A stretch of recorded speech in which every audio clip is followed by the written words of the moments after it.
L'impression 3D, on en entend parler partout, mais honnêtement, le jargon qui va avec, ça peut vite devenir compliqué. Aujourd'hui, ce qu'on va faire, c'est simple. On va découder ensemble les termes clés pour vraiment piger comment cette technologie marche, de A à Z. Allez, on y va. Et voilà, ça, c'est le résultat. Un objet bien réel, bien solide qu'on peut prendre dans sa main. Mais ce qui est complètement fou quand on y pense, c'est que cette petite tour, à la base, ce n'était rien de plus qu'une idée. Juste un simple fichier sur un ordinateur. La question, elle est là en fait. Comment est-ce qu'on passe d'une image sur un écran à un objet physique? C'est un peu magique, non? Ce passage du virtuel au réel, c'est vraiment le cœur du sujet. Et c'est exactement ce processus qu'on va décortiquer ensemble. Bon, pour piger ce passage, il faut commencer par la grande idée qui se cache derrière tout ça. On n'est pas en train de parler de sculpture, où on enlève de la matière, ni de moulage. Non, c'est une approche complètement différente. Et son nom, c'est la fabrication additive. Voilà le principe fondamental. Imaginez un sculpteur. Il part d'un gros bloc de pierre et il enlève tout ce qui est en trop. Eh bien, l'impression 3D, c'est l'inverse absolu. On part de zéro et on ajoute de la matière. On dépose des couches ultra fines les unes sur les autres, encore et encore, jusqu'à ce que l'objet soit terminé. C'est pour ça qu'on parle d'approche additive. On ajoute, on ne retire pas. Ok, donc avant même d'allumer l'imprimante, avant que la moindre goutte de plastique ne soit fondue, tout, absolument tout, se passe sur un ordinateur. C'est la toute première étape, la phase purement numérique, là où l'objet va naître et être préparé. Et cette préparation numérique, elle se fait en 3 temps. D'abord, on crée le design, ensuite on le convertit dans un format que tout le monde peut lire, et enfin on le traduit en instructions précises pour la machine. Allez, on regarde ça en détail. Alors, la première brique, c'est la CAO, pour conception assistée par ordinateur. C'est vraiment le point de départ. On utilise un logiciel, un peu comme un architecte numérique, pour dessiner l'objet en 3D. Chaque détail, chaque courbe, chaque angle, tout est modélisé à ce moment-là. Ok, le modèle 3D est prêt, super. Sauf que l'imprimante ne le comprend pas tel quel. Il faut le traduire dans un dialecte universel. Et ce dialecte, c'est le format de fichier STL. Imaginez qu'on prend notre bel objet tout lisse et qu'on le recouvre d'un filet de pêche invisible. Un filet fait de millions de tout petits triangles. C'est ça, un fichier STL. Une description hyper précise de la surface de l'objet. Et on arrive à la dernière étape numérique qui est absolument cruciale, le G-code.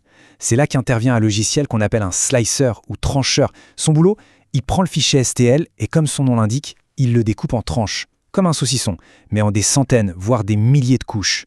Pour chaque tranche, il écrit la recette exacte pour l'imprimante. Va à gauche, dépose du plastique ici, chauffe à telle température. C'est le mode d'emploi, ligne par ligne. Le plan de bataille numérique est prêt. Le G-code est généré. Maintenant, on quitte le monde virtuel de l'ordinateur pour rentrer dans le dur. Le monde physique, celui des machines qui vrombissent et les matériaux qu'on peut toucher. Alors, un point important. Quand on dit impression 3D, c'est un peu un terme générique. En réalité, ce n'est pas une seule technologie, mais toute une famille de procédés bien différents. On a le FDM, le SLS, le SLS. Chacun a sa spécialité, ses avantages, ses matériaux.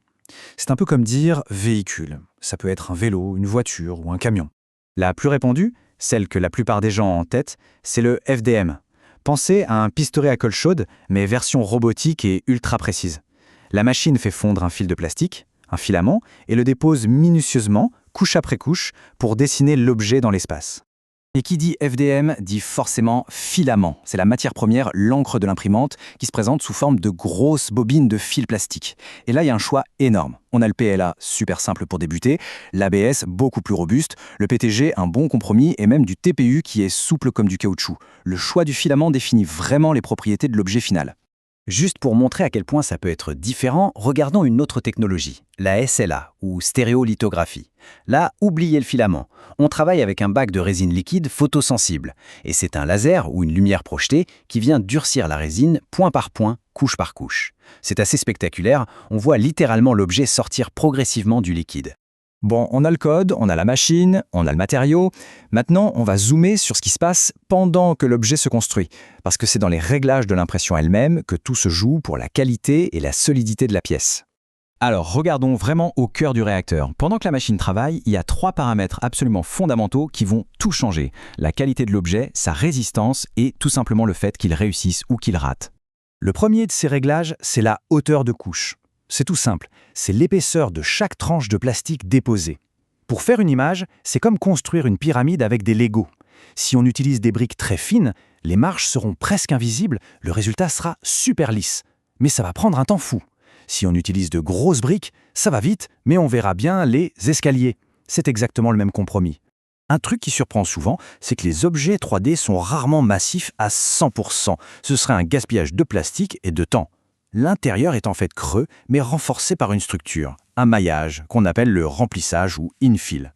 Et c'est génial, parce qu'en jouant sur la densité de ce maillage, on peut décider si on veut un objet léger et rapide à faire, ou au contraire un objet quasi plein, super lourd et hyper résistant.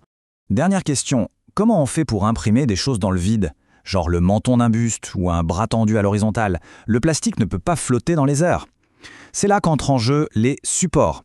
L'imprimante est assez maligne pour construire en même temps un petit échafaudage, une structure temporaire qui vient soutenir ces parties fragiles. Et bien sûr, une fois l'impression terminée, on casse et on retire cet échafaudage pour révéler la pièce finale. Voilà, on a vu les différentes pièces du puzzle, de l'idée qui naît dans un logiciel jusqu'à la construction physique, millimètre par millimètre. Il est temps maintenant de remettre tout ça dans l'ordre pour voir le tableau complet.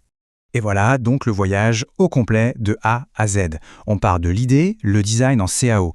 On la transforme en une carte de surface, le fichier STL. On la découpe en un plan de construction, le G-code. Ce plan est envoyé à l'imprimante qui, patiemment, couche après couche, matérialise l'objet. Et à la fin, on l'a dans les mains. Chaque maillon de cette chaîne est indispensable.